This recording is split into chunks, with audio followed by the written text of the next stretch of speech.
welcome to another podcast of A Father's Note. We're certainly glad that you're able to join us tonight. We're late because we had a couple of little technical difficulties here. Want to make sure that we give time for our Facebook audience to come on, of course. And we want to thank all of you for your support. I just want to make sure we are on Facebook. Yes, sir. Okay, very good. Because we don't want to lose that audience, of course. But listen, as we prepare to get into our discussion tonight, we doing a part 2 of living with Fatherless Daughter Syndrome. And I'm sure that many of you have participated in our last podcast. And I think it was a very, very good discussion. And we really covered a lot of very intricate, important things. And as I had even stated that I didn't even know that Fatherless Daughter Syndrome was at the level and magnitude in which that it was.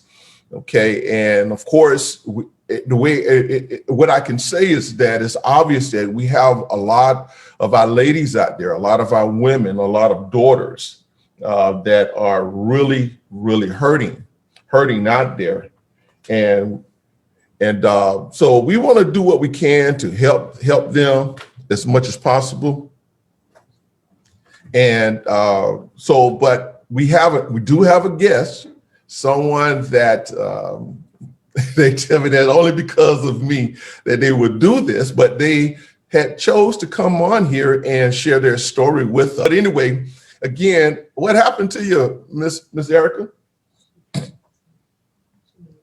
Okay, I see you trying to come up there. Hey, there she go. How you doing? I'm good. You good? Don't be afraid. You're in good hands. You're in good hands. I appreciate you. But you know something? Listen, this is one of the things that I think is so important that we have to look at. You know, and I'm a firm believer of this, is that, you know, everything that I went through in my life, you know, God has blessed me to see 61 years of life. And I'm a firm believer that everything that I went through in my life, it was not for me, but it was for someone else. You know, because even though I passed through it, God brought me out. Look where I'm at today. Look what I'm doing today, in spite of what, you know, encounters. And I'm sure that many people along this journey have counted me out. But guess what? I'm still standing strong. And the main reason is because number one reason I would say, and I would just say this, I think this is a number one asset that every man should have, and that is God in your life. Okay. And I just definitely want to make sure I make that point there. But listen, why don't you, if you would, introduce yourself to our audience and just tell us a little bit about yourself. Okay. Hi, everyone. My name is Erica Menard, formerly Erica Cook. I'm now married. I'm 31 years old. I'm a dispatcher at the City of Miami Police Department. Yes. Okay. Did you say you was married? I am Did married. you say that though? Oh, okay. Yes. She feel like the ring, y'all. She feel like the ring. All right. So how long you been married now? February 8th is going to be 1 year. Okay. So you're still newlyweds. Yes. Still newlyweds, still honeymooning. But you know, honeymooning. For the sake of the audience, I want y'all to know that I had the privilege, I'm talking about the honor of marrying this beautiful family, this beautiful couple here.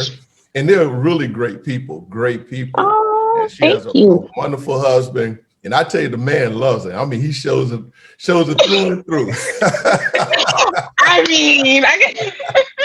So listen, so to all you single ladies, don't give up. There's someone out there for you, okay?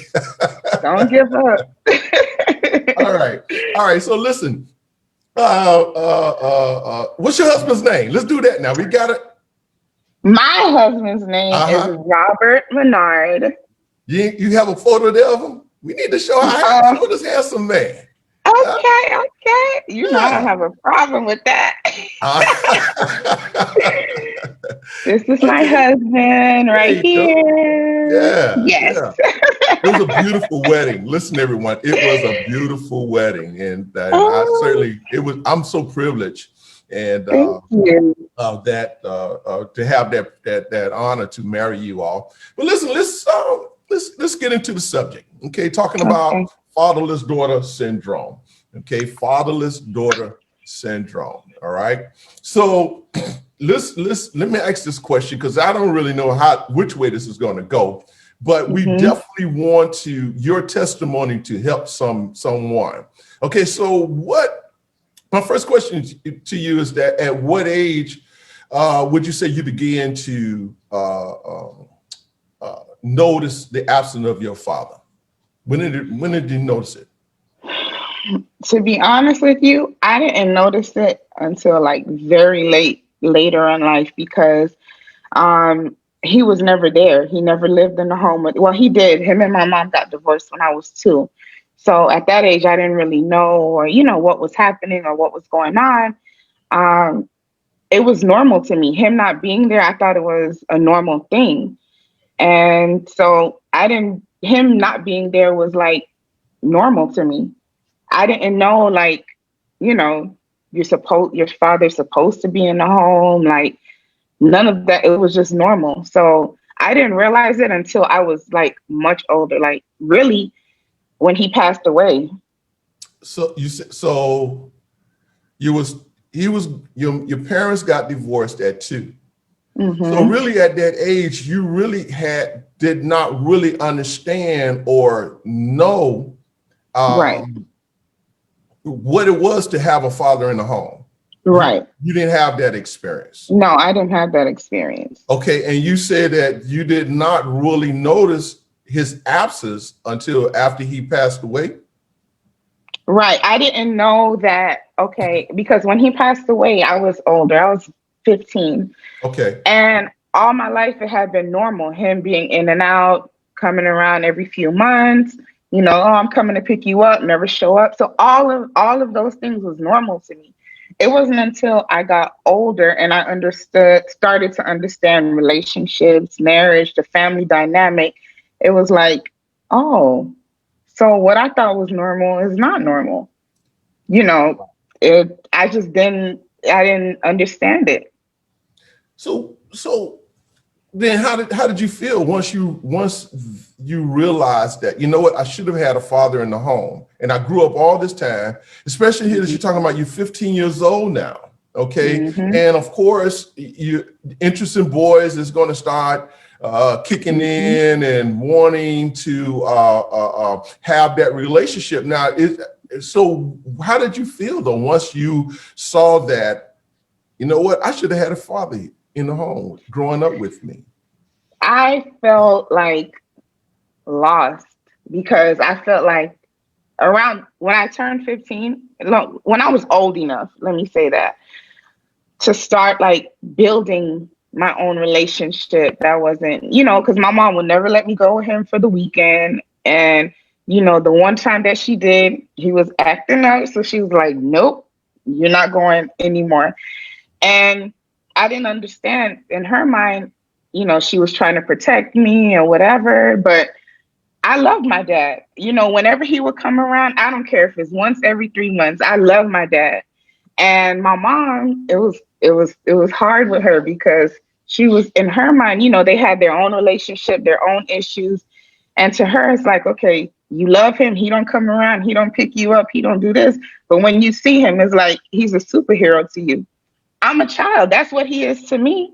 And him not being there every day is like, okay, he's here this month or every 3 months. Okay, I finally get to see him. So I was going to maximize that time, but not knowing he's supposed to be there the whole time. But like I said, it was normal for him not being there. So when I did see him, it was like, okay, all right, let's go, dad. This is my dad.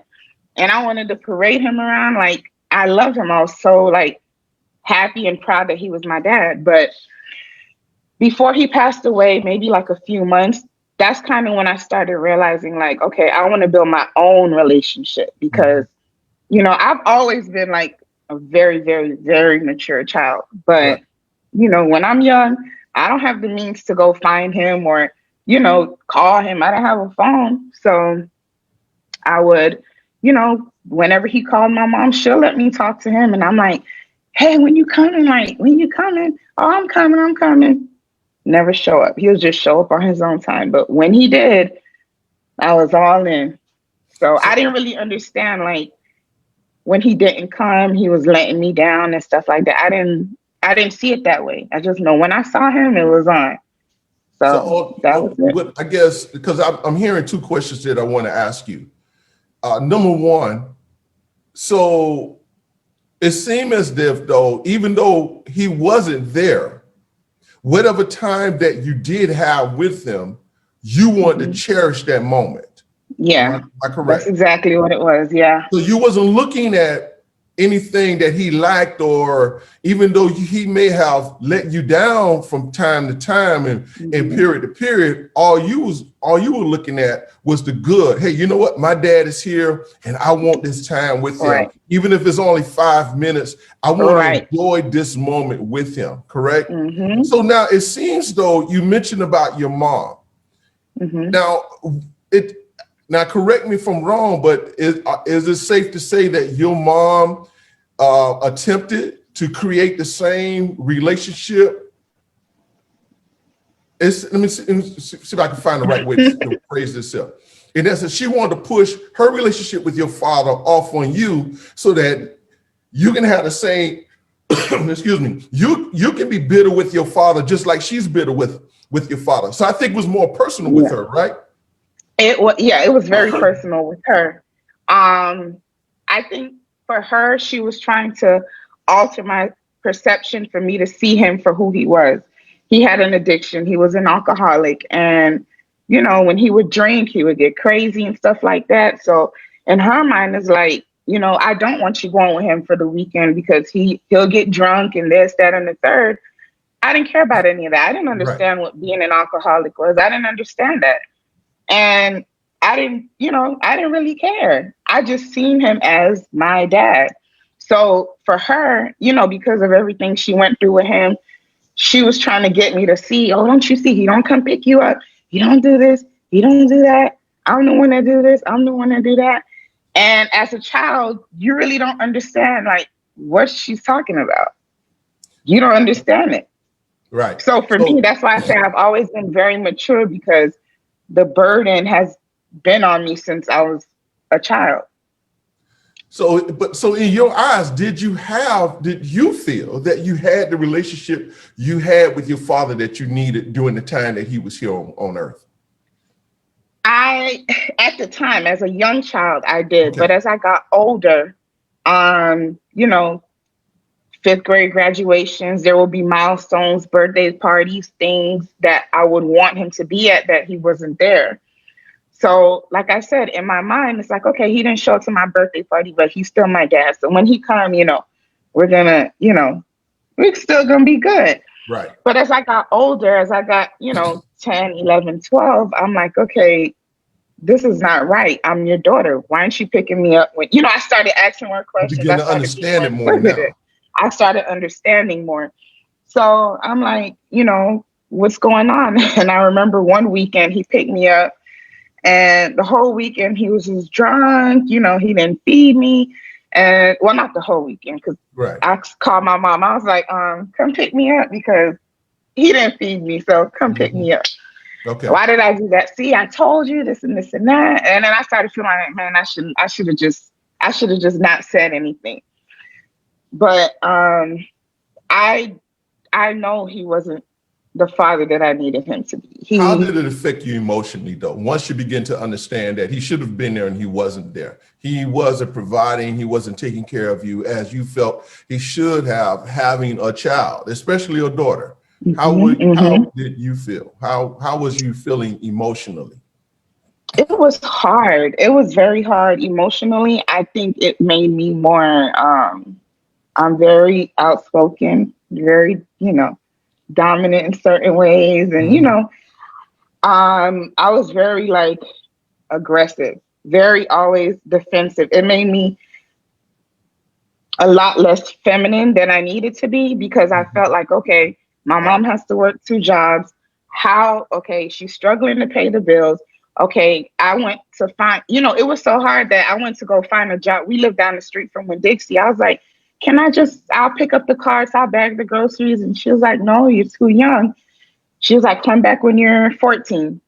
The day after my birthday, I went there and she hired me because I'm like, I have to get out here. I have to help my mom. So I didn't even have time to like be a teenager, be a child, or I got out there and worked so I can help my mom. So those things, made me realize like, why aren't you here helping my mom? Why aren't you here taking care of me? It made me like lose focus in school, things that I was supposed to be focused on academically. I still held my ground in that area, but when I should have been fully focused, now I'm rushing home from school to go, work my 2 or 3 hours or whatever so I can get some type of money to help my mom. So, So, you should know they say that statistically that I think there are 3 things that daughters that grow up without a father in their home that they have a tendency to gravitate to. I'm going to see if I can pull them off the top of my head. One of them is definitely promiscuity, depression, low self-esteem. What else? They have a tendency to drop out, okay, make low grades, things of that nature, and especially emotionally. Did you experience any of those things? yes, definitely the low self-esteem because, number one, I was overweight, always been overweight. But, I earlier in life, I've, gained a lot of confidence. I love myself. I love who I am. But earlier on in life is like you're trying to fill that void that you don't even know you're trying to fill, being told you're beautiful, you're this, you don't have to accept things from men, like the playbook the game that your dad is supposed to give you. I never got that. So I had to go through life experiences, go through different guys and, things like that to figure out. And then it was like, okay, no, that's not what I'm looking So you for. said you Okay. had multiple relationships? Yeah. Not in a whole lot now, but yeah. but yes, still more than would have. Then I needed to. Then I Right, should okay. have. Yes. Okay, Mm-hmm. okay. So I guess what I'm hearing though, what you did what you felt you need to do to keep yourself busy in order to Mm-hmm.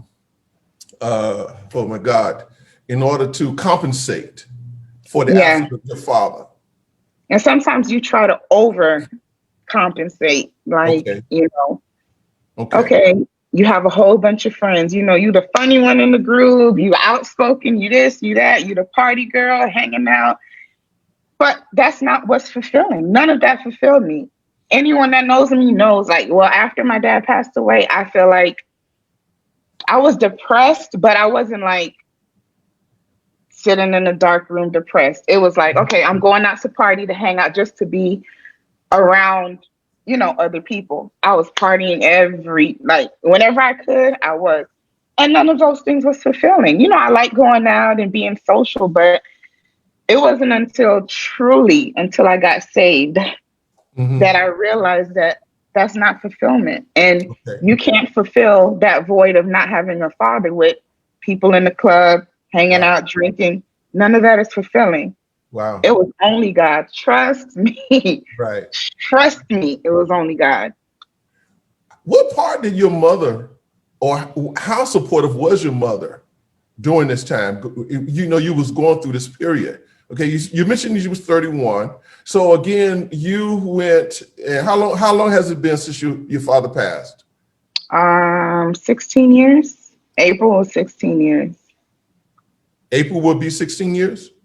So he Mm-hmm. No, passed. this April that passed. Okay. So he passed when you was 15. Mm-hmm. 14 Your going on mother 15. never had remarried, anything like that?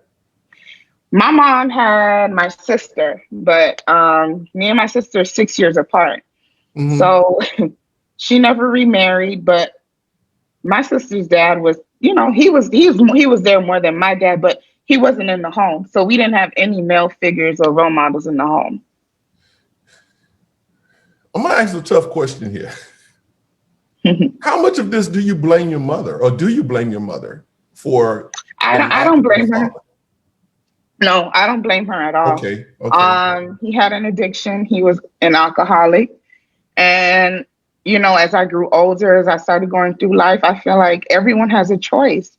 And he made a choice to drink and to not be functional and not be able to fulfill his role as a husband to my mom or a father to me.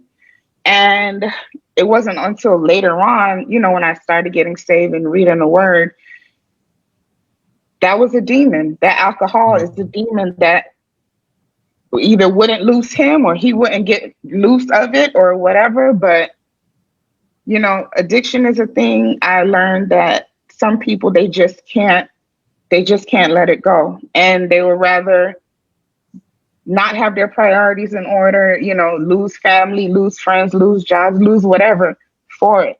And it had a hold on him, and eventually it took him out. And that's just what it is. So I don't blame her at all. My mom is very, expressive. She tried, and, it was what it was. But my mom is also very non-tolerant. So, Right.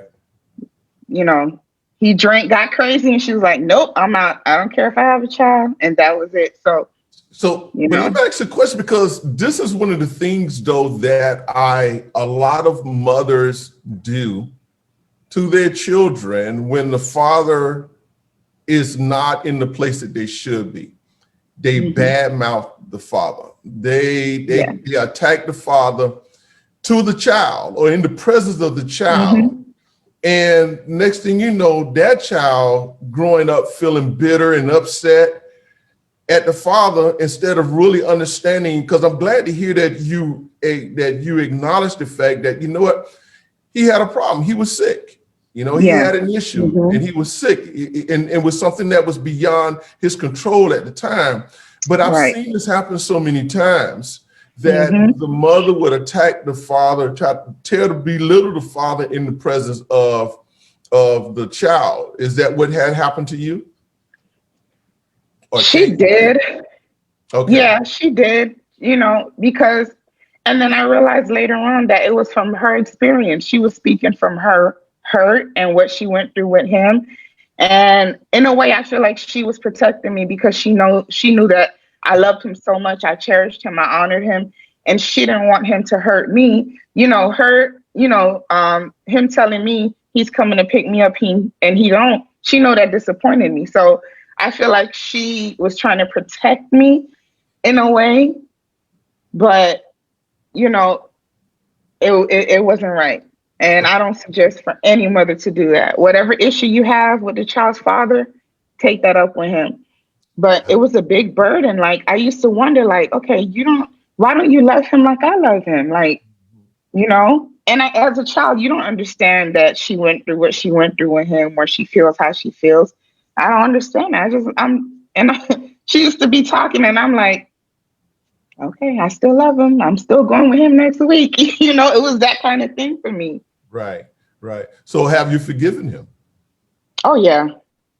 Oh, yes. Yes. And like I said, it wasn't until I got saved and I understood that he couldn't be who he needed to be to me. Okay. He couldn't be who I needed him to be.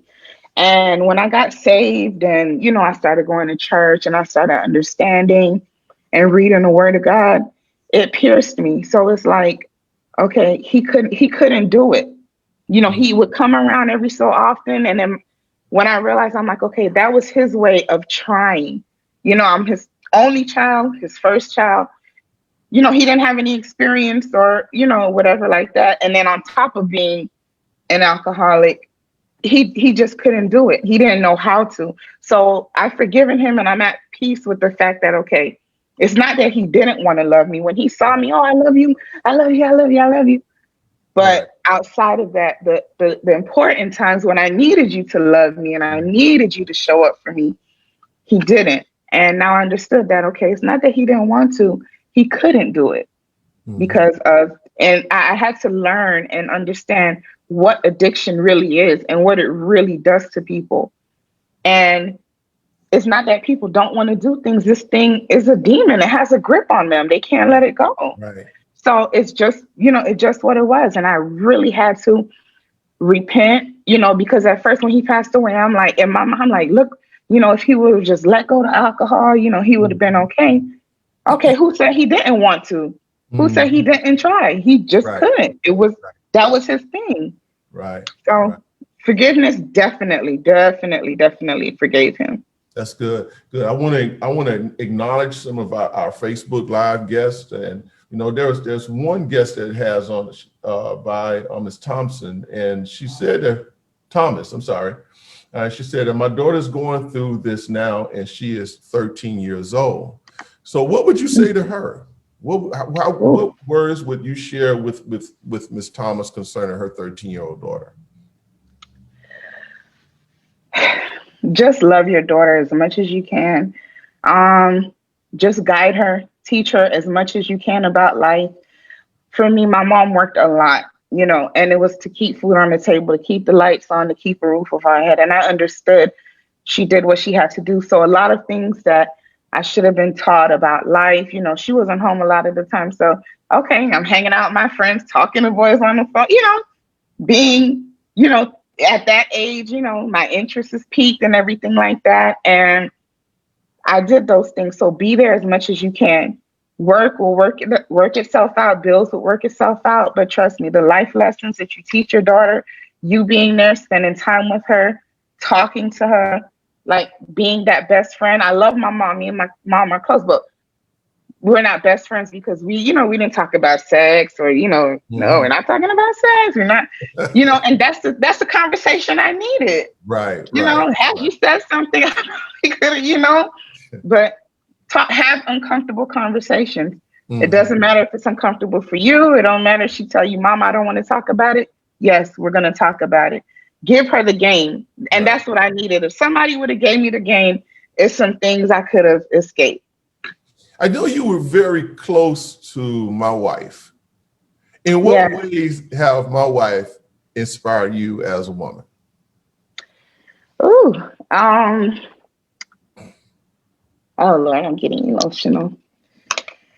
She's thankfully, when I first got saved, I was a baby. So her being there, like watching her be that wife, that working woman, I'm like, okay, I could do that too. I always wanted to get married, but because the dating game out here is very hard. The pickings are very slim. So I was like, what? I don't know. I don't think I'll be getting married because this selection is not for me. But she just kept encouraging me day in and day out how to live, how to hold my body, don't be sleeping around, don't be doing this. She gave me her testimony. I seen how she was with you, how she loved her husband. I'm like, you know what, God? Okay, I could do this. And I know you got me. Yeah, I know she. Yes, she does. And I just watched her being a woman of God, being dedicated to her family, being dedicated to her friends. Like, I watched this lady day in and day out be exhausted. Oh no, I gotta go home and do this, do that. I'm like, you're not gonna get some rest? No, she gotta do this. She gotta come cook for her husband. So listen. She gave me the game that I was missing. Wow. She gave me, and especially being a young woman in Christ, you need a mentor. You need somebody to help you, to anchor you. I had a few women that was around me that did that for me, that helped me. So I was blessed. I wasn't just stepping into the saved game all by myself, because you can kind of get lost. You get saved, you go into church, but you don't have no one to keep you anchored. You don't have no one to talk to you, to help you, to push you, because you'll get discouraged. You'll get discouraged waiting on God. And I told God, I'm going to wait till you send me a husband. I didn't know when, I didn't know how long. And, when I got weary, I'm like, all right, God, but I'm still going to wait. I'm going to wait. And I waited, and God honored my sacrifice and my obedience. And Mrs. Nelson, I just thank God for her. You already know. Listen, you need women around you that's going to keep you anchored. Even when you act up, this girl, we not doing that. And I used to want to act out, but she was there. She was like, no, you're not going to do that. No. And you need those people around you. If everyone around you is condoning your antics, you doing whatever you want to do. No one's checking you. No, you're going to spiral out of control. Right. And let me tell you, I could go on and on. So let me ask, did she help you to understand that role, that situation she was in, as far as not having a father? Was she supportive in you, or helped you to understand, what you was experiencing because your father was not there? That part of my life, I've never discussed really about him being absent, because nobody asks you. Nobody, hey, are you okay? Hey, what is this? What's going on? Hey, I see that you're sad today. Or are you happy today? You sad tomorrow? Like, what's going on with you?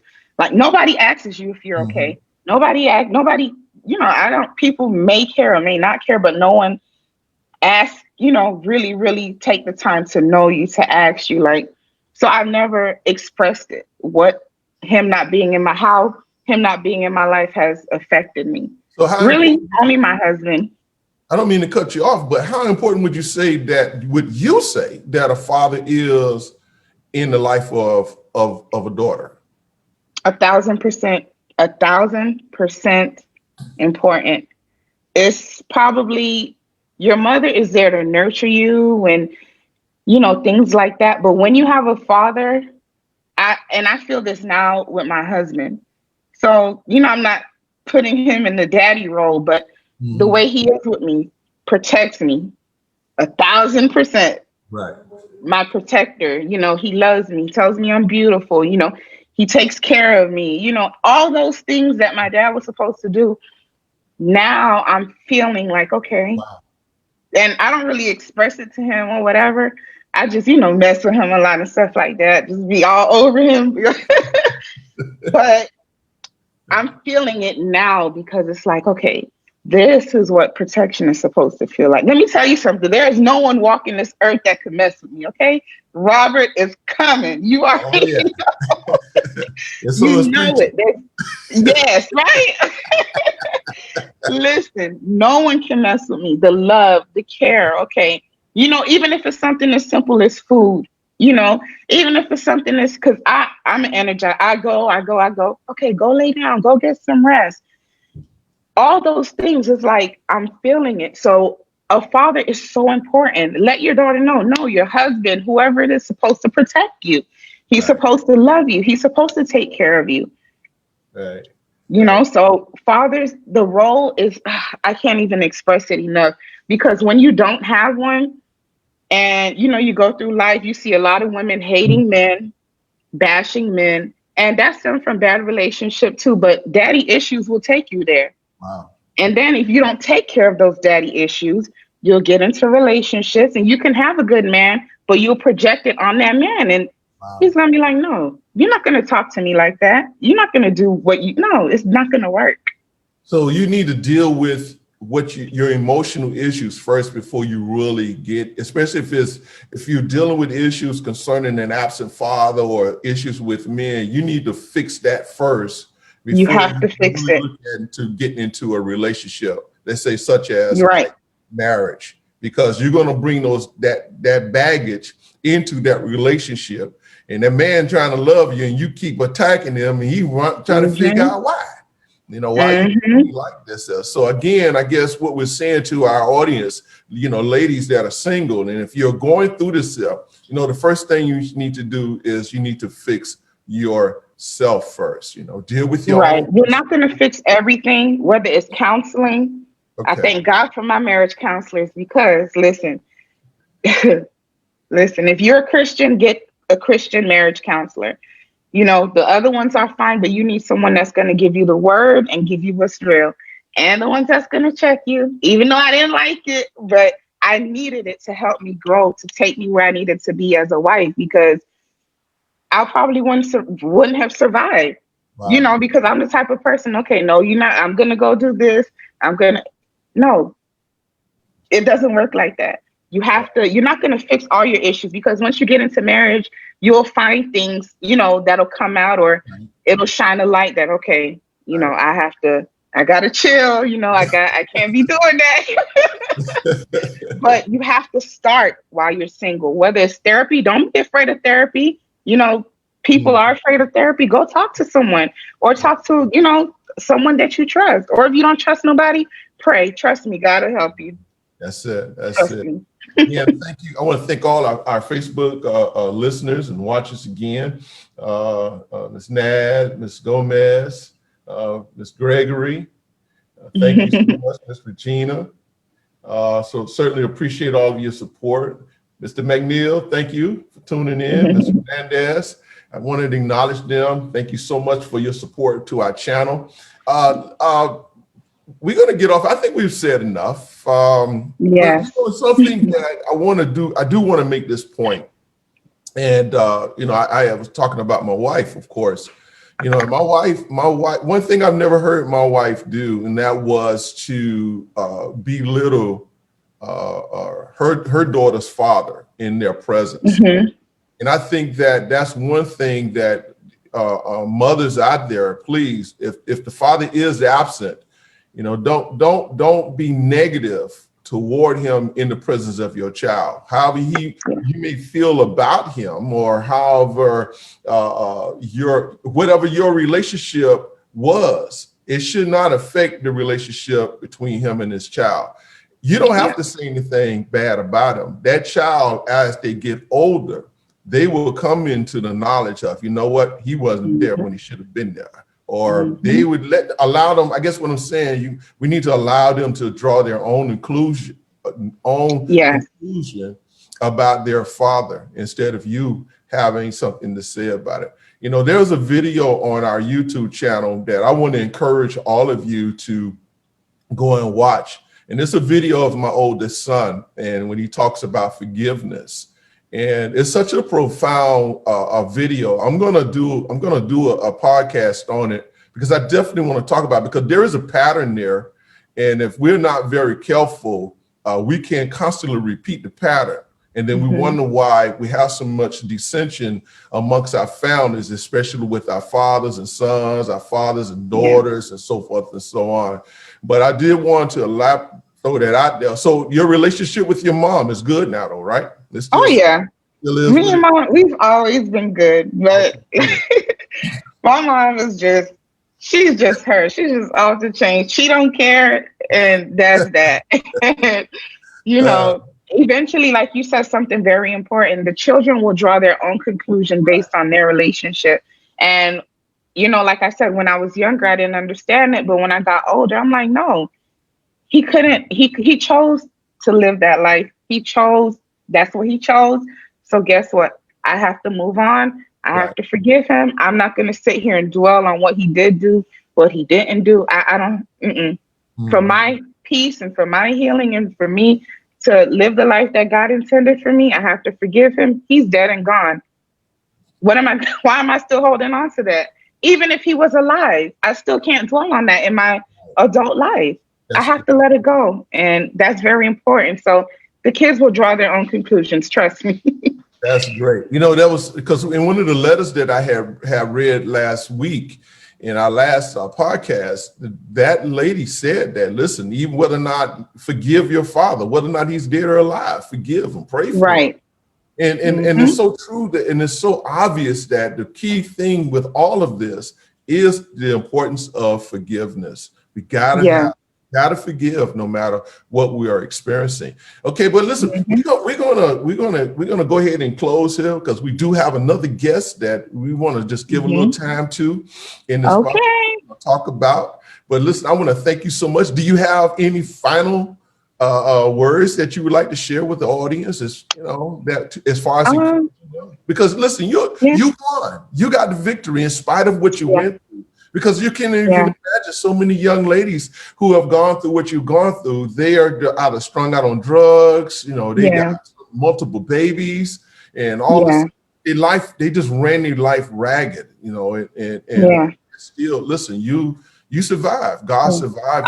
I just thank God. It's truly God that took me on a 360, and when you have purpose, you really can't live the life you want to live or do what you want to do. You can't do it. That's good. And I just thank God, he brought me, I graduated from high school, I'm now married. Like I tell you, I didn't see myself here, but I know I've always wanted to be, but that that's why you can't focus on what's in front of you. You got to focus ahead and you Wow. got to work towards that. Like, God, okay, I want to be a wife. There's some issues. We all know what issues we have. Right. We all know we have to work on it. Just keep working on whatever it is you feel that you need to work on, whether it's health, wealth, spirituality, whatever it is that you need to work on, just work on it. And I know this is so cliche, but wait on God. It may not, because it's not going to be in your timing. Because if it was in my timing, I would have been with some joker and it would have been a mess. But I just thank God that I waited. And like I said, I had women around me that encouraged me, that helped me to be the woman that I am today, including my mom. She worked hard. Her work ethic is crazy. We have the same work ethic. So she did teach me things that's helping me through life. But Right. when it comes to different things, ladies, just love your kids. Like you said, don't bash the father, because one thing about kids are inquisitive. They start asking questions. They start seeing things that they're not comfortable with, and they're gonna ask, "Daddy, why you doing this, or why you not doing this?" Right. Trust me, the kids listen. The kids will take it there. So don't worry about it. I That's thank you so much for having me. I was a wreck. I was so nervous, but I'm so glad. I'm so glad that I finally, talked about this, because people don't talk about fathers who, they talk about deadbeat fathers, but what about the children? right. People say, oh, it affects the kids. Okay, how does it affect the kids? No That's one talks about that. No that's one talks about the issues that, growing up with the father really have. And then you start doing things, having certain behaviors, patterns, and you can't identify, your parents, why are you doing this? Where is this coming from? No one knows, but no one is identifying the source. So right. Right. I thank you so much for having me. Well, I'm glad that you accept and glad you have it. Yes, Say hello to Mr. Menard for me I will. and tell him I appreciate him sharing you with a father. I'm gonna have to Only get him you. on here. I'm gonna have to get him on here. Now, y'all can switch roles then, okay? Yes, yes, you have to get him on here. He's a great young man. I really appreciate him. Thank Appreciate it. you. Listen again. Thank you so much, and we'll be talking. All Okay. right. All right. Catch Have you a good later. Bye, everyone. one. Yes, yes. I certainly appreciate her for that, and her husband. And though he's not there, but he's part of her life now, and he has been such an intricate part in her life. And it's so interesting how she shared the fact that, you know what, though I might not even get what I felt I needed from my father, God gave me a man who is giving me what I need right now. So again, how you can look at it, it's never too late. Okay. But listen, I want to bring on another guest. She's a minister in our church, and she's a counselor. So we just want to take a few minutes to talk with her about the effects of daughters growing up without fathers. So we want to invite her in here. Hello, Minister Ann. How you doing? Get your audio going up there.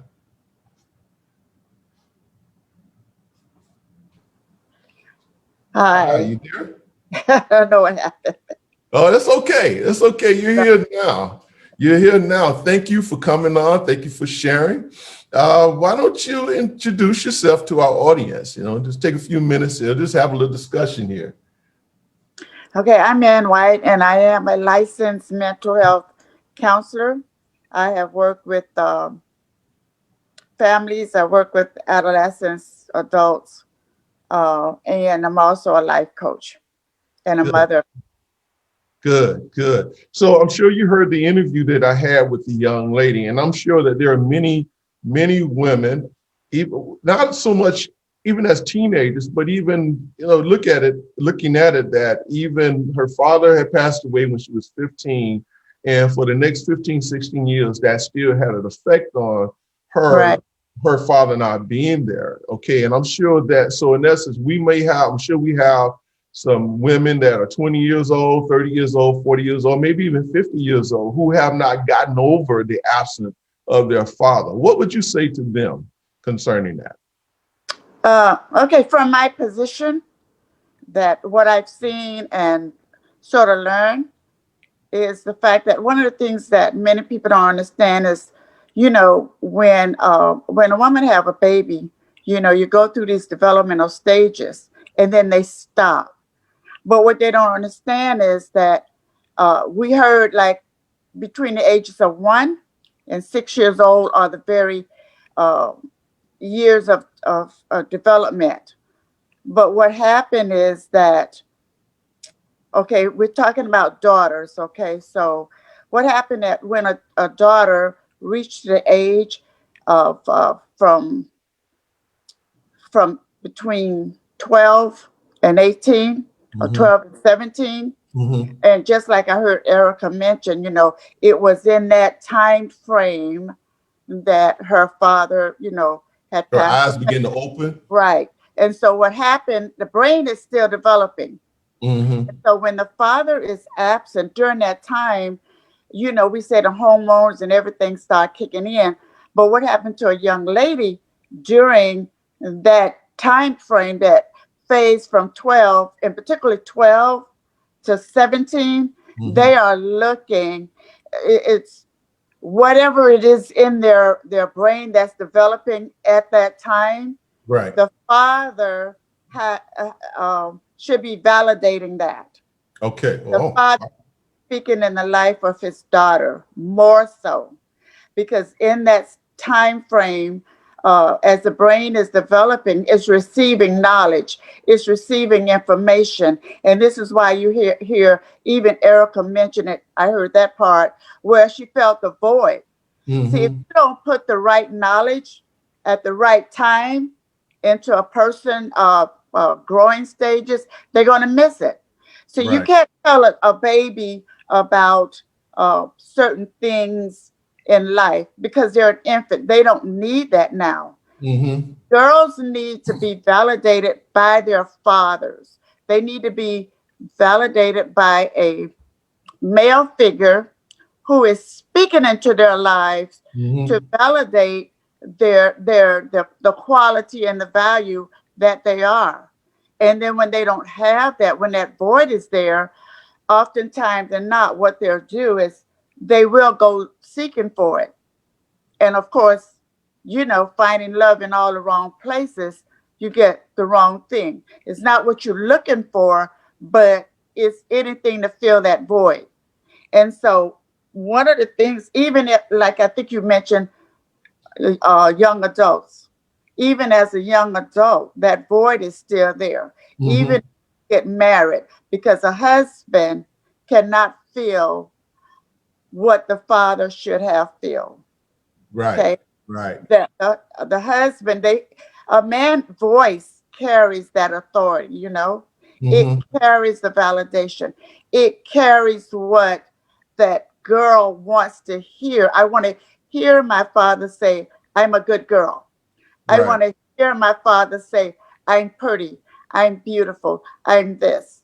But Mm-hmm. oftentimes, I want to say this too, if a father is in the house and is not being emotional connected, no engagement, no healthy communication, this can also affect the developmental stages, of the young lady. So being fatherless uh, it really causes, and I heard Erica said this as well, low self-esteem, Mm-hmm. trying to find their identity. Who am I? You Right. know, and it caused a lot of negative impact into a lot of girls' life, and many girls, young ladies that I have counseled, and some of them, you could tell where they've been by their Mm-hmm. by their communication, and many of them have been in areas or in the company of where they should not have been, Right. and Right. and they still feel the pain. They Right. still feel, that void that they still looking and searching for from a masculine figure in their life that wasn't there. So it has a great impact on their lives, and it can also carries an impact, even into other areas. And I'm not, when we say the absent father, okay, we also have to look at um, you're there, but what are you doing? And I think I heard you said this last week. Many fathers could be in the home, but there's no engagement. There's no engagement. Correct. So, what are you putting into your children to cause them to grow healthy, to know how to see, some of life issues and how to deal with it? Because being in the house is just not enough.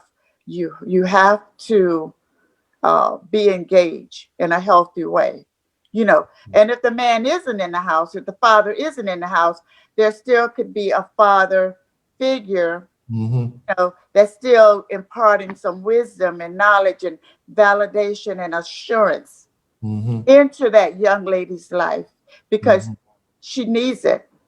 Right. She needs, and I mean, sometimes I think about Esther, she didn't have a father, but she had an uncle. Right. Okay, that was speaking into her life and was leading her according to the wisdom of God.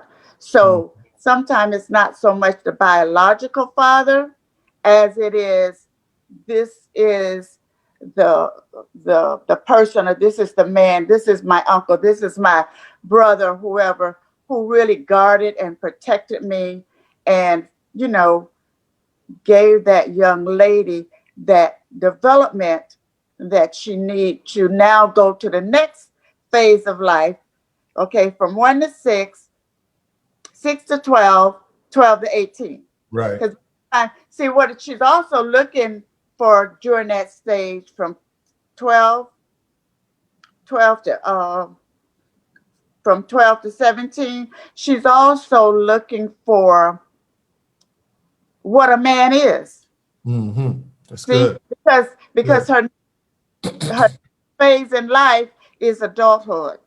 And when you get into adulthood, then she's going to be, expecting that soulmate or that husband, if you will. And so she looked to her father for all of that. That's going to push her into the next phase of life. So technically, what I'm hearing all that you're saying, the number one, I don't know if I could just say the number one purpose of a father in their daughter's life, is that their role is to validate that daughter, to validate their beauty, to validate their existence, to validate their purpose, to give them what they need. And while you was talking, one of the things that my mind was just reminiscing a little bit, and I was just thinking, I'm like, if every father were to take that role as far as validating their daughter, making them feel safe and protected and loved, telling them their beauty. I believe a lot of this sex trafficking and everything, we can put an end to that. It won't have it to the level and the magnitude in which it is, whereas because that daughter has not gotten what they needed, that validation from their father, they will leave the home.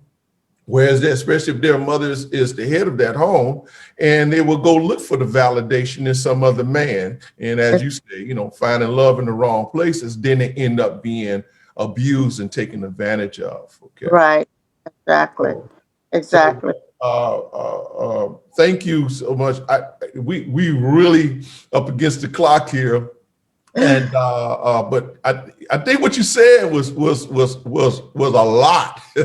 And so I'm just want to say to your mothers out there, as well as to your mothers first, listen, even if you're not with your child's father, okay, don't stand in the way of his need to validate your daughter. Okay. Yeah. Don't do that. And then to your fathers out there, okay, make sure that you do validate your daughter. All right. And even if you may not know or have a full understanding of what that is, but you know what? Make them feel special, man. Make them feel Yeah. special. I know Yes. we had one gentleman on here, Mr. Oh God, his name McNeil. You know, he has twins. He has twin girls, and at times I see how he posts pictures of them on Facebook. And I'm telling you, the brother's doing a great job, man. He's doing a great job raising his daughter. Yes. I want to give a shout out to him, and I'm certain that there are many other men that are on our or that supports our channel that they're the same. And again, I always say we ain't gonna always get it right. I know I had gotten it wrong. I had gotten it wrong sometimes, but I still need to do better, and I'm working on that. Okay, I'm working on that. But Minister Ann, thank you so much. I wish that I could give you more time, but we need to get off of here. But what you have shared was a mouthful. Validate our daughters. We got to validate our daughters. Yes. Okay? And again, I want to say to all of our Facebook listeners, thank you so much. But listen, I need you to help us do something. Please, I would certainly like for you to help to get our subscription up on our YouTube channel, A Father's Note with Lionel Nelson. Please go over, please support, subscribe, please like, and please share our videos, even here on our Facebook Live. Okay, again, and also I want to remind you of these great books here, Power Pack Parenting by Ms. Carolyn Fields, Revolution Parenting by Miss Nakisha Pitter, and as well as Manhood, The Fight Is On. Okay, listen, go get these books. These are great books. Okay, a lot of information. These are ladies and men who have walked the life, lived the life, and I'm sure they have such. I can tell you, they definitely have something to say. Okay, but we got to get out of here. And thank you again, Minister Ann, for your support. Thank you again, Facebook. All of you, we certainly appreciate you being with us, but we're going to get out of here and we're going to call it the day. Call it the night. All right. Y'all have a good night. Take care. Thanks for having me. And Merry Christmas. Merry Christmas. Merry Christmas. And we'll be back next week before the new year. So, but anyway, y'all have a blessed Christmas, and remember, Jesus is the reason for the season. Thank you, and y'all have a good night.